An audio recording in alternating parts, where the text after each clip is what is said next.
Des del rock fins a la bossa nova, passant pel funky, el cantautor mallorquí Luis Cadenas i la seva banda presenten el seu primer treball en conjunt.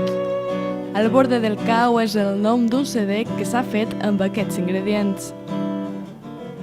Pues esfuerzo, dedicación, sacrificio de la gente que te rodea, la gente que te quiere y que quiere lo mejor para ti, y ilusión, ganas de enseñarlo a la gente y ambición, por supuesto, ambición de llegar a cuanta más gente mejor.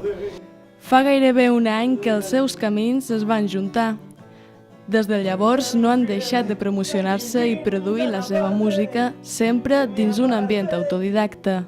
Este año pues he empezado a plasmarlo, siempre he escrito canciones, pero este año he empezado a plasmarlo de manera más real y con más convicción, con los músicos, estos cracks, que me han ayudado a que suene de manera más natural y más profesional.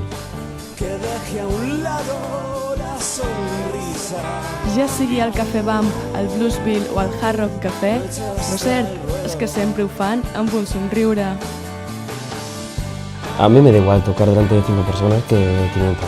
La verdad, me gusta subirme a escenarios donde más feliz, más cómodo estoy. Y ojalá llegar a esa ocasión, ¿no? Pero de momento tocar ante 20, 30, 40, 50 personas, para mí precioso, es lo que me gusta hacer y me da igual. Y si tiene que llegar, genial. 100 cançons a les espatlles i una guitarra a les mans, la pròxima estació és Madrid. Los amores